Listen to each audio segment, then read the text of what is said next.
Olá, bom dia, paz do Senhor, Deus te abençoe. Hoje, dia 29 de janeiro de 2021, sexta-feira, e que o Senhor te abençoe e que o Senhor se derrame sobre a tua vida, sobre a tua casa, sobre a tua família, em nome de Jesus, que você tenha aí uma sexta-feira próspera, uma sexta-feira de conquistas e realizações, porque a misericórdia do Senhor já é uma realidade sobre a tua vida, sobre a tua casa, sobre a tua família, em nome de Jesus. Bom dia Bispo Antônio, bom dia Magda, bom dia Sueli Felintro, Joel, Josué, bom dia, Deus abençoe a todos vocês, familiares, Márcia, Fábio, Luiz Henrique, João, Roseli, Ângela, o Senhor esteja sobre a tua vida, Amanda, familiares, presença, o mover, o poder de Deus, a plenitude do Senhor sobre a tua vida, Kátia, Raquel,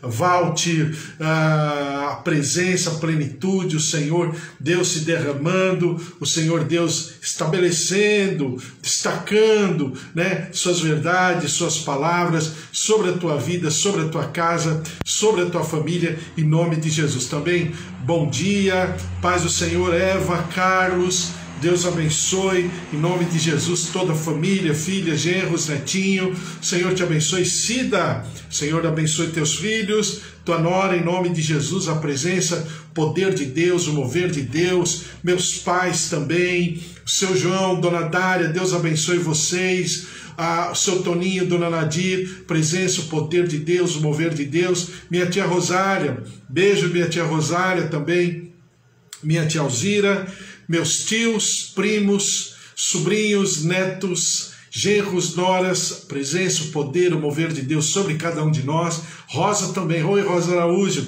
Deus abençoe a presença, o poder, a plenitude do Senhor sobre a tua vida também, sobre a tua casa, sobre a tua família. Eliane, bênção do Senhor sobre a tua vida, em nome de Jesus, poder de Deus, o mover de Deus, em nome de Jesus. Vamos continuar lendo a palavra do Senhor e estamos lendo Mateus capítulo 9, versículo 34, né?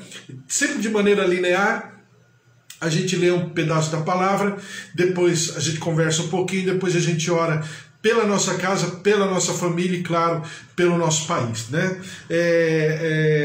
E assim a gente vai conversando cada assunto de maneira tranquila, abençoada, porque é uma grande bênção meditar, pensar sobre a palavra do Senhor, né? É uma questão de sabedoria, diz a própria palavra, né?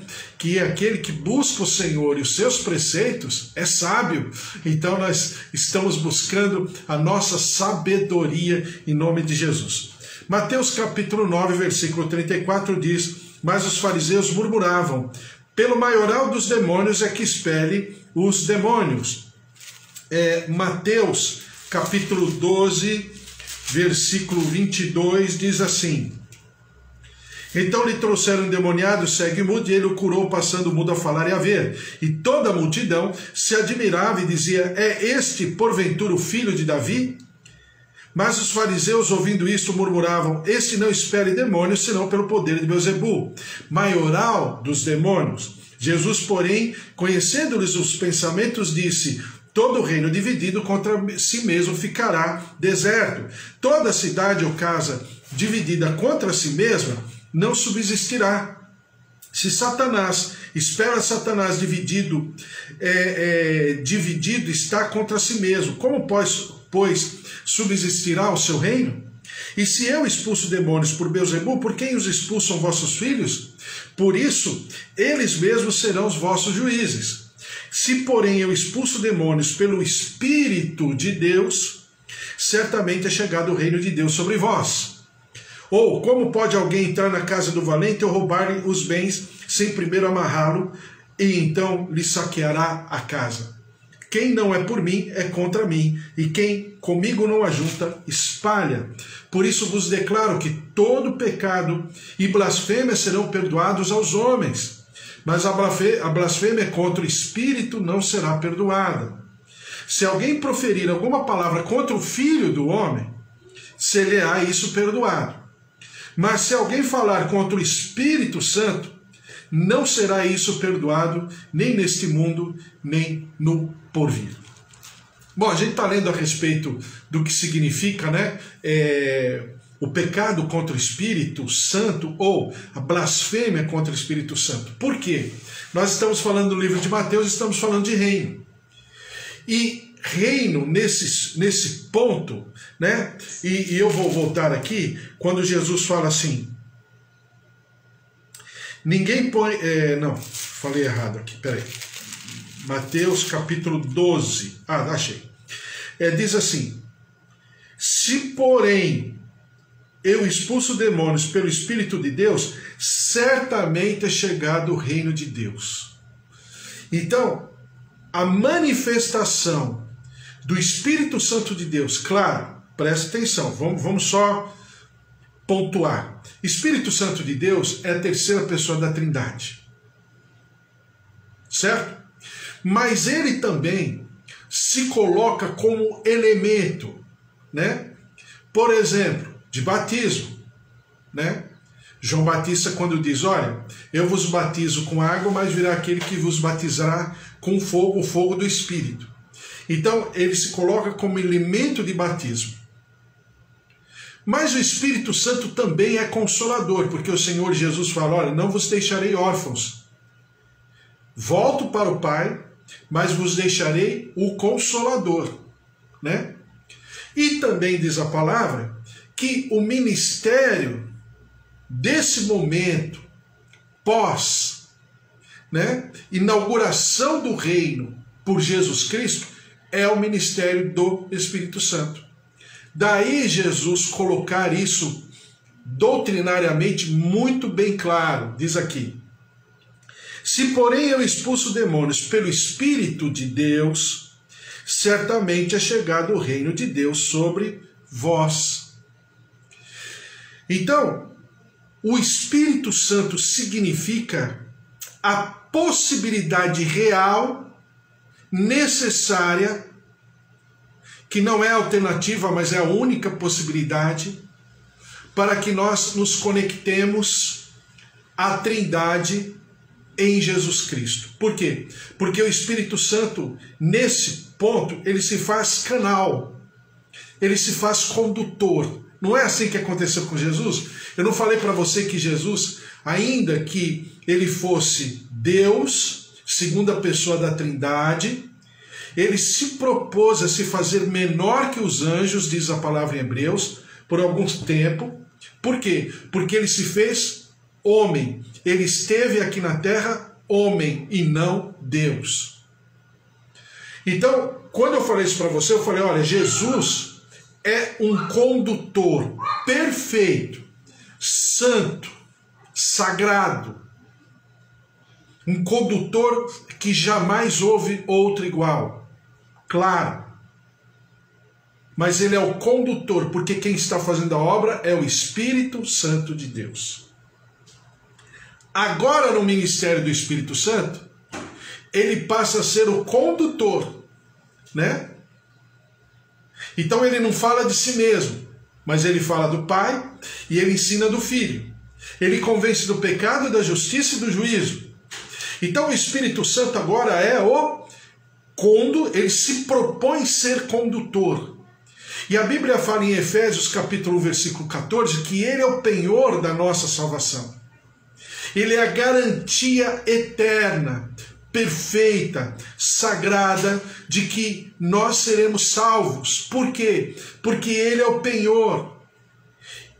Tanto é real que ele se propõe a habitar em nós. Como que a terceira pessoa da Trindade vai habitar numa pessoa como eu,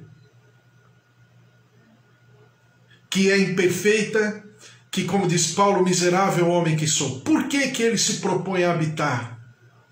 Exatamente porque ele é a garantia de que o Senhor Jesus, o Deus Pai e o próprio Espírito Santo virão me resgatar, me buscar e me levarão para a sua morada eterna.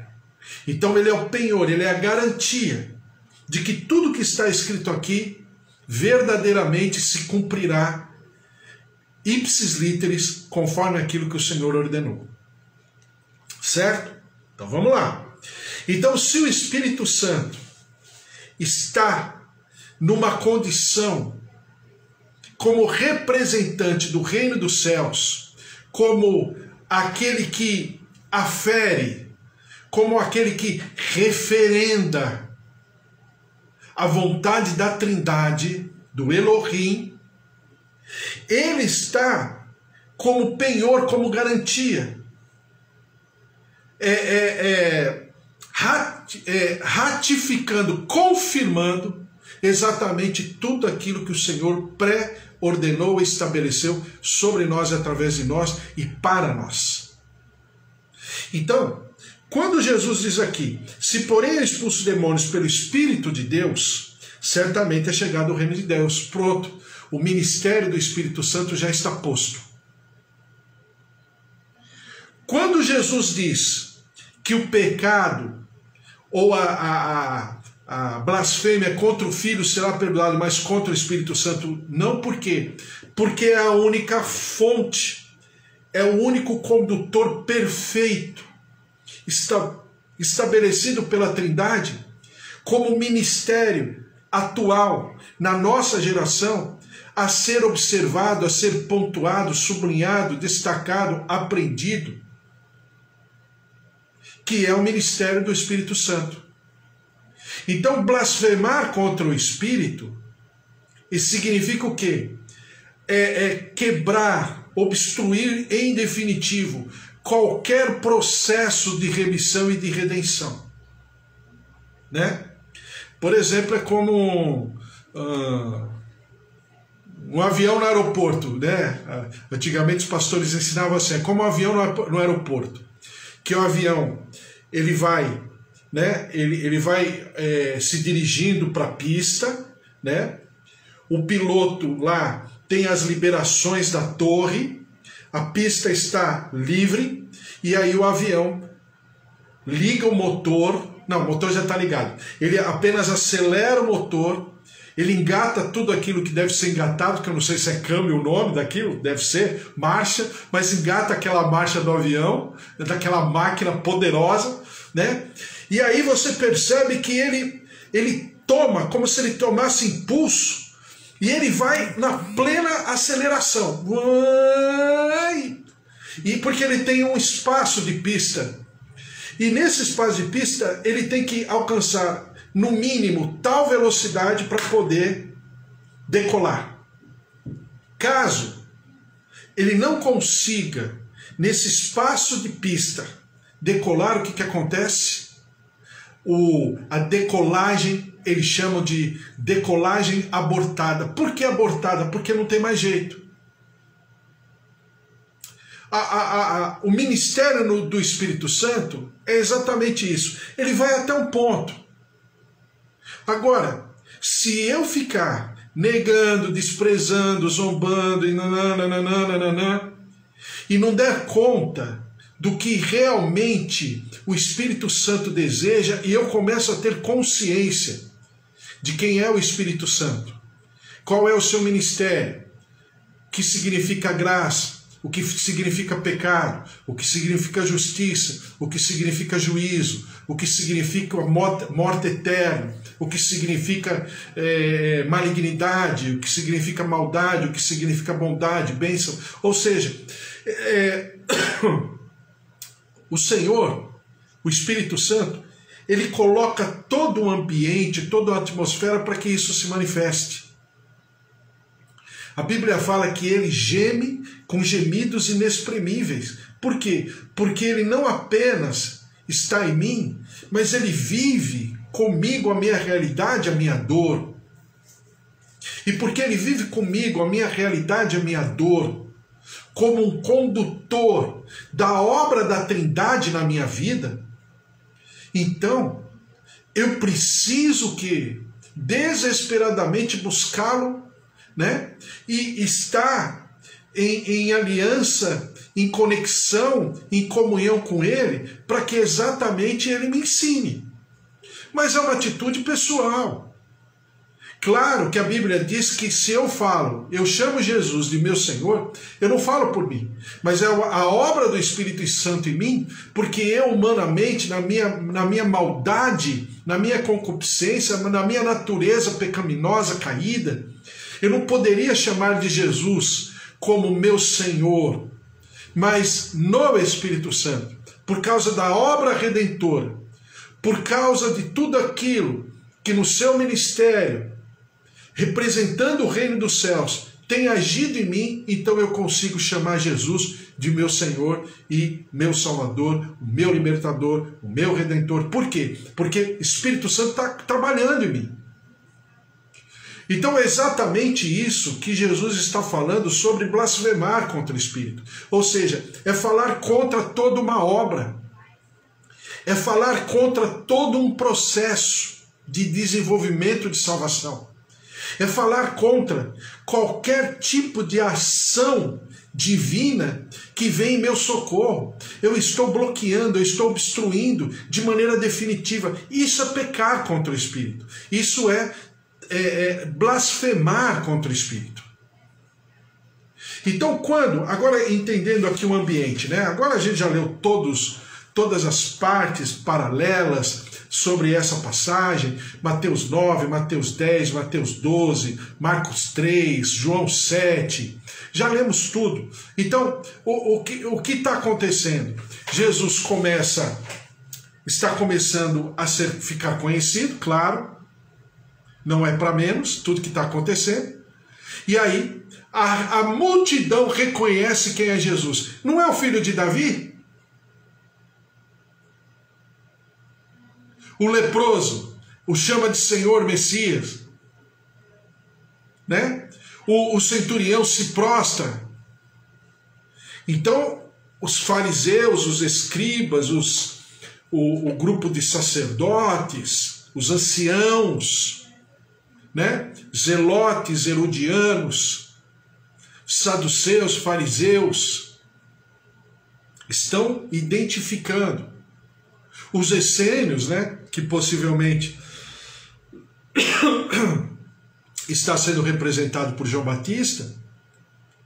Então todos estão vendo esse movimento. Porque a multidão reconhece. Segundo, os milagres que estão amparados na tradição rabínica, né, que quando o Messias se manifestaria, quais seriam as características? A gente já viu isso. Então, não havia apenas perante a lei, não havia perante a constatação do povo, mas também havia perante a tradição dos rabinos, né? Que havia uma pessoa diferente. Aí depois tem o reconhecimento do mundo espiritual.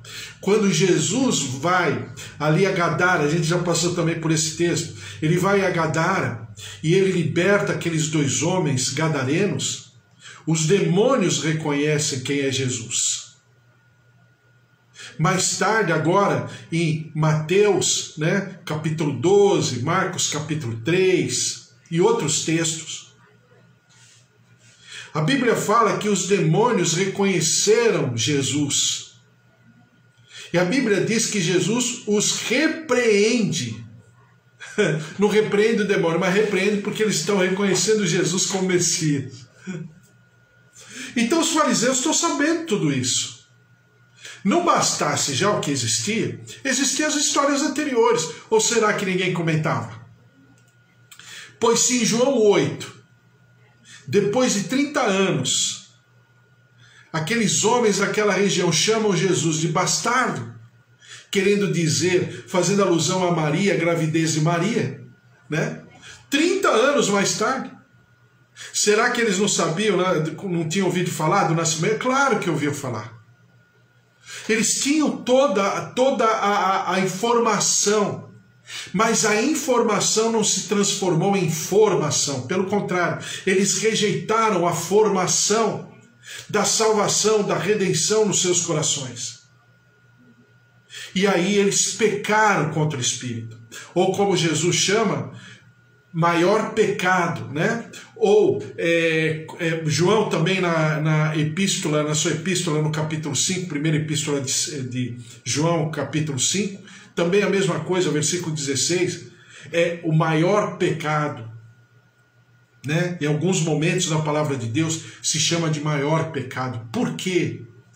Porque inviabiliza qualquer processo de redenção. A pessoa, de maneira avisada, de maneira voluntária, de maneira premeditada, de maneira completamente, eu escrevi, deliberada, a pessoa rejeita qualquer tipo de ação do Espírito Santo. E lembre-se que a Trindade deixa isso durante a palavra de Deus muito bem claro. Eu proponho a vida e a morte. Eu sugiro que você escolha a vida, mas cabe a você. Deuteronômio capítulo 30. Mesma coisa aqui. Por quê? Porque o Senhor Jesus, ele diz, seja conforme a tua fé, ou seja, seja conforme aquilo que você acreditar, seja conforme aquilo que você, conforme os teus absolutos, conforme os teus valores, conforme a tua relação com Deus. Por favor, eu não posso ir além disso. Por quê? Porque eu vim até aqui. E exatamente o ministério do Espírito Santo está por sobre a mesma plataforma, a mesma consideração doutrinária. E os fariseus, voluntariamente, conscientemente, racionalmente, eles impediram qualquer processo de redenção, porque eles, agora vamos à passagem. Primeiro, eles falaram que Jesus expulsava pelos demônios. Quer dizer, anularam a obra do Espírito Santo. Segundo, eles falavam que Jesus estava expulsando demônios no nome do maioral dos demônios, ou seja, Jesus estava fazendo porque estava incorporado do chefe, ou seja, Satanás. Que eu já expliquei para você, né? Olha só o disparate espiritual e o tamanho do pecado. Agora aqui tem tamanho de pecado, tá? Nesse sentido tem tamanho. Olha o tamanho do pecado, porque Jesus é quem chama de grande pecado. Não sou eu, é Jesus que está falando. Olha o tamanho do pecado.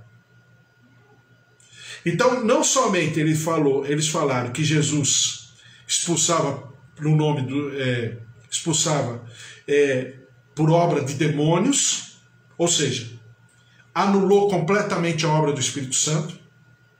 Segundo, ele estava expulsando no nome do maioral, porque o maioral agia através dele, estava incorporado de Satanás.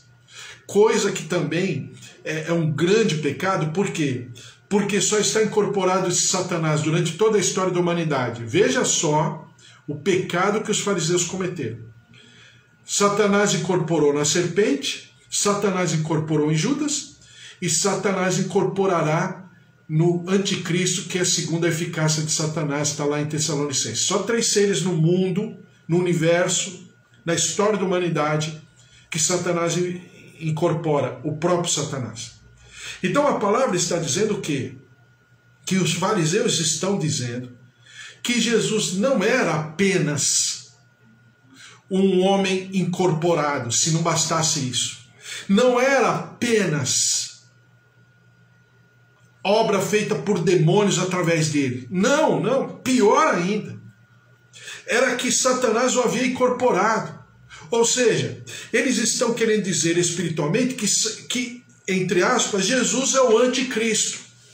Você está me entendendo? O tamanho da abominação?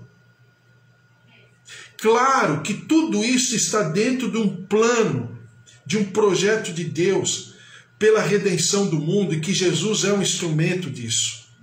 Mas ai daqueles, como diz Jesus, nos quais esse projeto, esse plano, encontram guarida. Né? Judas, Caifás, Anás, fariseus, saduceus, escribas, anciãos. Ai daqueles. Então, você perceba, agora em terceiro lugar, o pior de tudo. O pior de tudo. Você vai falar, não, mas tem pior, tem. Sabe qual é? Eles estão, em outras palavras, alterando o mundo espiritual, dizendo: os demônios têm poder sobre Jesus. E Jesus é inferior aos demônios. Ou seja, os demônios não apenas invadiram, mas agem através de Jesus, como têm autoridade sobre Jesus. Isso é uma abominação completa. Bom, agora você entendeu por que a transgressão e o pecado e a blasfêmia contra o Espírito Santo não tem perdão, porque anula completamente toda a obra redentora, anula completamente a autoridade da Trindade no seu ministério, né? Ou seja, a autoridade da Trindade no ministério do Pai, a autoridade da Trindade no ministério do Filho e a autoridade da Trindade no ministério do Espírito Santo, porque cada ente da Trindade, em algum momento, está representando a Trindade e está fazendo a obra, está trabalhando para a redenção da humanidade. Pai, Filho e Espírito Santo, em algum momento. Não é assim? Então, tudo isso junto, não bastasse tudo, agora eles estão falando que aquele que veio em nome da Trindade, mas agora em nome da humanidade, que é Jesus, homem, porque ele está homem. Eles estão dizendo que o Jesus, agora homem, que está homem, não obstante ser 100% Deus e 100% homem, ele se esvazia da sua condição de segunda pessoa da Trindade, está homem. Que aquele homem Jesus, o prometido das nações, o Redentor, a rosa de Saron, a estrela da manhã, o verdadeiro sol da justiça, o sol do meio-dia, o Cordeiro de Deus, o leão da tribo de Judá, o nosso Redentor, o nosso resgatador, o nosso renovo, ele tem autoridade menor que a autoridade de demônios. Pelo contrário, os demônios agem através dele. Então, agora, com tudo exposto, a gente entende o que é o pecado contra o Espírito Santo. Blasfemar contra o Espírito Santo. É anular, é calcificar para sempre qualquer processo de redenção, que é o que os fariseus e esses homens viveram nos tempos de Jesus. Então, terminando, não se peca, não se transgride, não se blasfema contra o Espírito Santo de maneira ignorante. A ignorância não provoca pecado ou blasfêmia contra o Espírito Santo, porque não é para os de fora, é para os de dentro. Eu dei o exemplo de Pilatos, né, que era um procurador, né, um representante da coroa romana, e que mandou crucificar. Mas Jesus disse para ele que o pecado maior era os de dentro, não dele. Por quê? Porque é ignorante, não é de dentro. Então, é para os de dentro. Por quê? É para aqueles que tiveram a oportunidade em algum momento de viverem a redenção do Senhor e por uma questão pessoal, voluntária, não quis, desprezou, banalizou, zombou. Então é uma loucura. Como o Labão lá do tempo de Davi, exatamente isso. Por que Labão não autorizou sustentar em socorro de Davi quando Davi precisou? E olha que Davi já havia sustentado e socorrido Labão. Lá Labão, o primeiro marido de Abigail, né? Lembram da história? Então, o que Labão fez? Labão, de foro íntimo, com uma atitude completamente voluntária, endoidecida, ele falou que quem era Davi, para que ele fosse atrás. Ou seja, é pecar contra o processo, contra o movimento, contra a dinâmica da Trindade em relação à minha vida, aquilo que eu preciso, devo desesperadamente viver. Mas eu não quero, por consciência.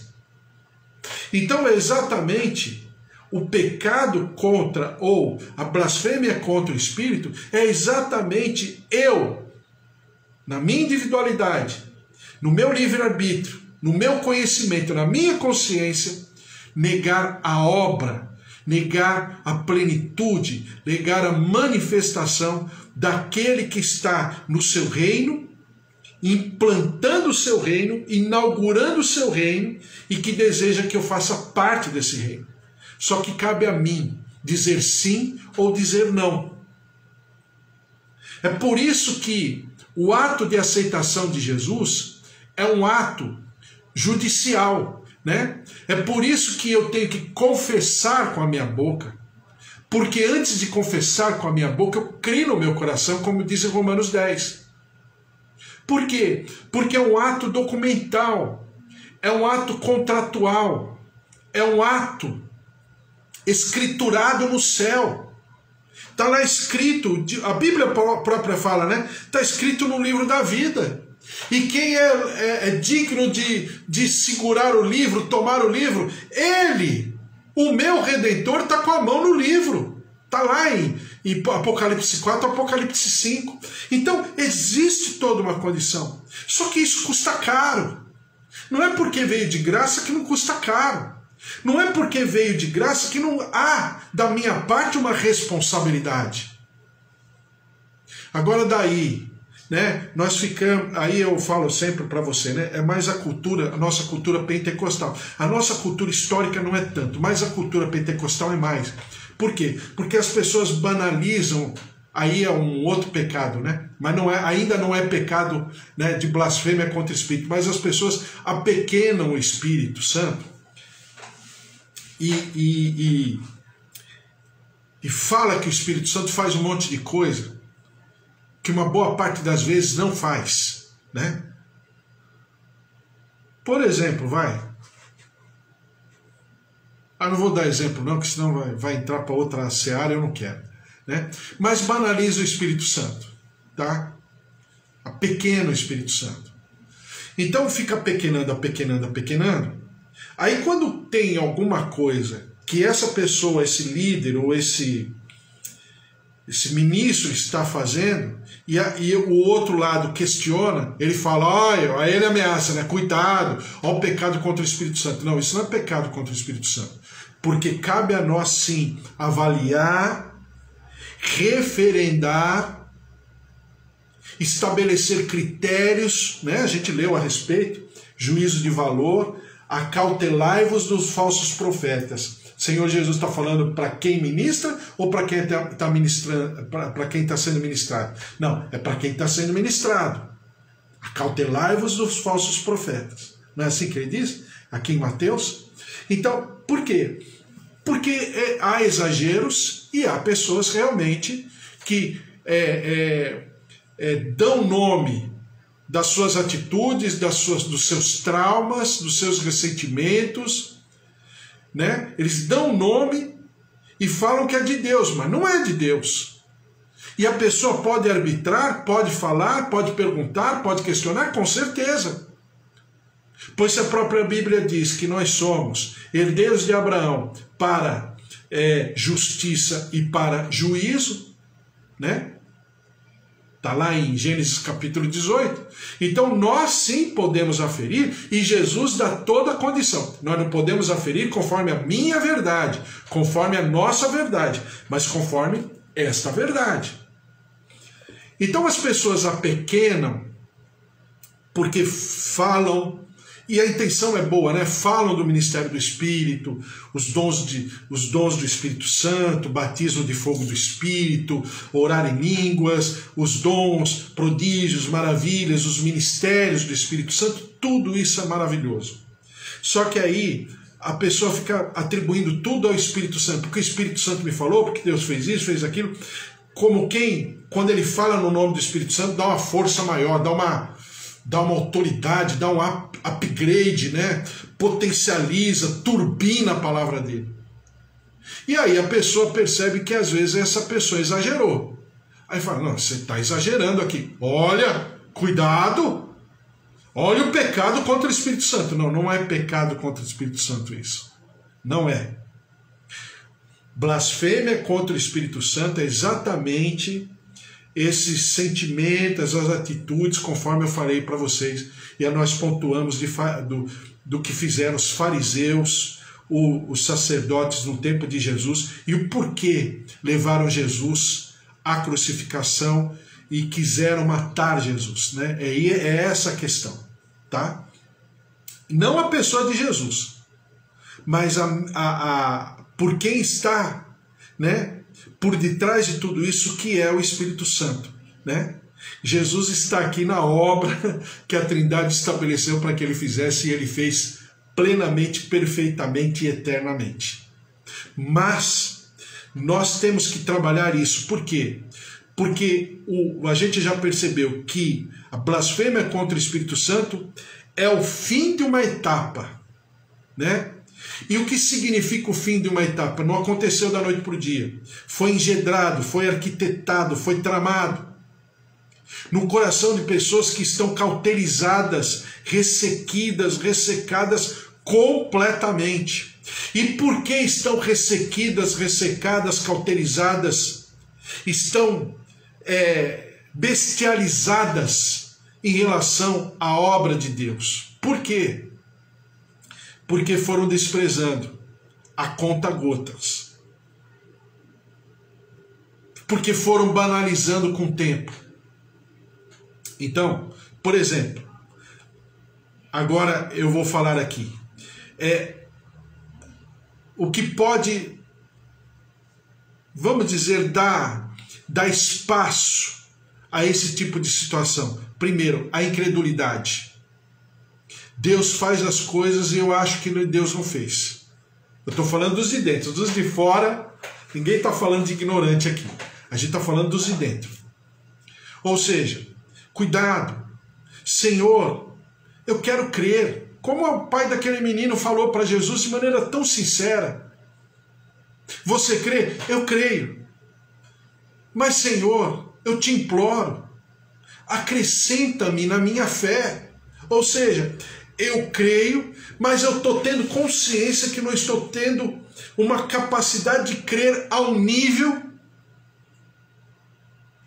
de ver o meu filho curado.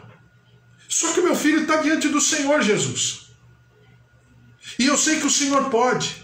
Acrescenta-me na minha fé. Ou seja, é uma das declarações mais perfeitas e sinceras. Por que perfeita? Porque diz sobre a minha contingência, a minha fraqueza, a minha fragilidade.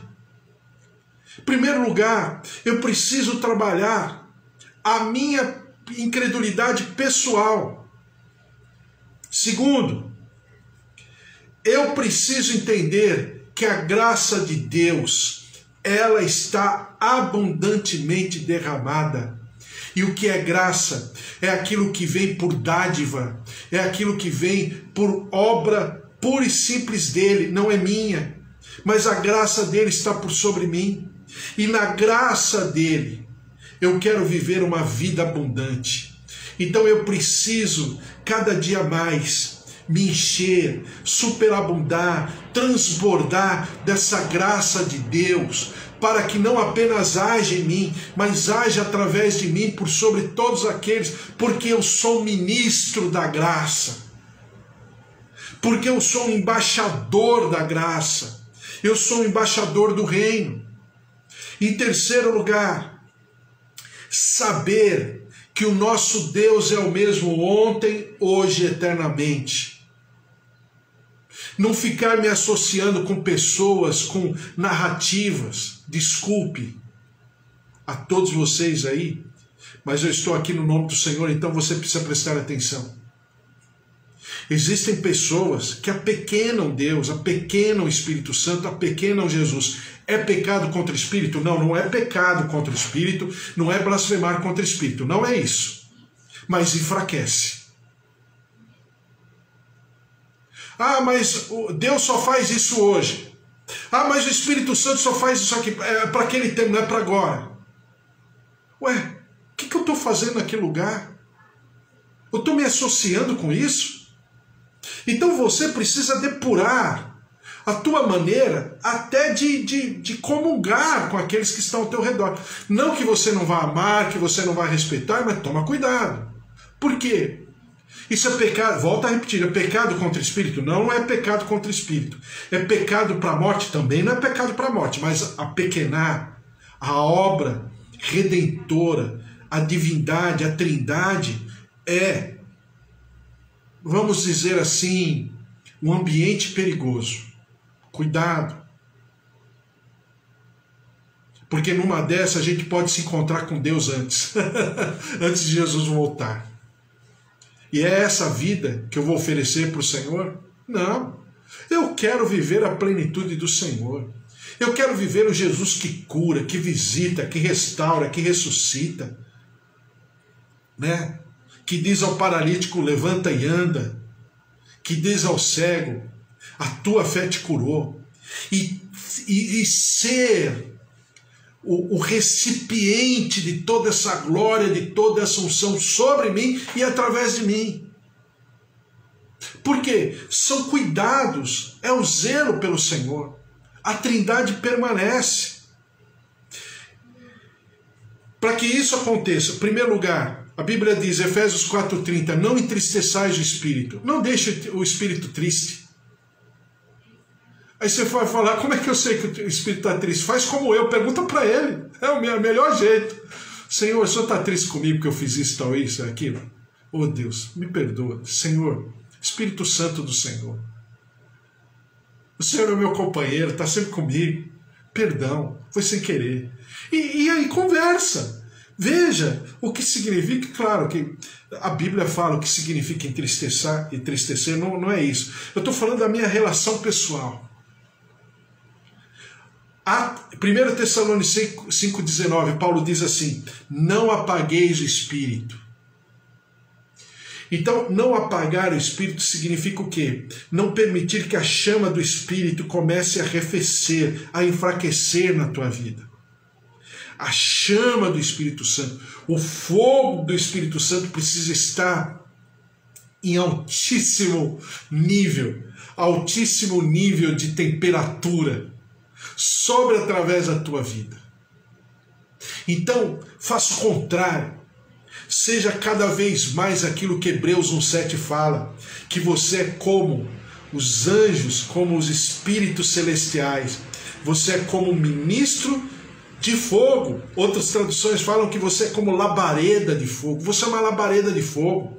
Não seja uma labareda apagada, inconsistente. Não. Viva a plenitude do Senhor. E em terceiro e último lugar, né? Atos 7,51 diz assim, homens de dura cerviz e incircuncisos de coração e de ouvidos, vós sempre resistis ao Espírito. É Estevão falando, né, na sua narrativa ali em Atos capítulo 7. Ou seja, não resista ao mover e à pessoa e à plenitude e ao caráter e à personalidade do Espírito Santo sobre a tua vida. Seja, pelo contrário, alguém que atrai a presença, o poder e o mover do Espírito Santo sobre através da tua vida. Por quê?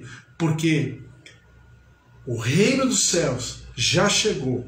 O reino dos céus já está se manifestando sobre e através da tua vida, em nome de Jesus. Amém? Glória a Deus! Amanhã a gente conversa mais um pouco, vamos orar. Eu estou com os meus pedidos de oração, vou escrevendo e vou colocando aqui, dentro da minha Bíblia, para não esquecer, né? Aí eu abro a Bíblia e vejo que tem pedido de oração para orar. Vamos orar? Senhor nosso Deus, nosso Pai, derrama-te sobre a vida dos teus servos, cada família que está aqui, cada representante do seu lar, do seu querido, o avô, a avó, tios, pais, marido, esposa, netos, sobrinhos, filhos. tua graça, tua glória, tua presença, o teu mover. Deus de maravilhas, derrama-te sobre cada um de nós, cada familiar nosso. Tua presença, teu mover, o teu poder de cura, de saúde, nervos, rins, coração, pulmões, artérias, fígado, membros, coluna, ciático, olhos, ouvidos. Recebam a cura, recebam a saúde, o poder, o mover de Deus, a graça, a plenitude de vida, o poder da ressurreição, revigorando, restaurando, renovando, preservando, ressuscitando. Toca, visita, renova, cura, e nós daremos sempre ao Senhor todo louvor, toda honra e toda glória. Derrama-te, ó Deus, sobre o nosso país. Tem misericórdia. Ó Deus, cada dia é avanço da pandemia, é a morte, é a destruição, são famílias enlutadas, o pai que não consegue nem se despedir do filho, o filho que não está sabendo o que está acontecendo com o pai, quando fica sabendo, já morreu, a esposa, o marido, um desespero, uma tragédia, um sentimento de impotência, coisas que sempre estiveram na nossa terra, mas agora está sendo exposto. Senhor, tem misericórdia, visita o nosso povo, o pessoal lá, nossos irmãos, nossos queridos lá do estado do Amazonas, Roraima, Rondônia e tantos outros lugares. Deus de maravilhas, tem misericórdia, só o Senhor pode alterar, transformar, e nós cremos no Deus que cura, que restaura. Nós cremos no Deus que derrama com as suas águas curadoras, águas que descem do limiar do tempo, águas que se apoderam da nossa vida, da nossa nação, que cura, que liberta, perdoa-nos, tem misericórdia, tem compaixão de nós. Deus de maravilhas, visita-nos, traz a existência. Ó Deus, o teu mover de vida, nós clamamos por essas famílias, por essas pessoas enlutadas. Deus de maravilhas, visita os hospitais, toca nas pessoas, visita os teus servos, as tuas servas, aqueles que confessam o teu nome. Derrama-te, ó Deus, move-te dos céus, traz da tua plenitude de vida, de ressurreição, em nome de Jesus. Em nome de Jesus, nós te clamamos, ó Deus, pela nossa nação, sara a nossa terra, e nós daremos ao Senhor sempre todo louvor, toda honra e toda glória, em nome de Jesus. Amém. Amém.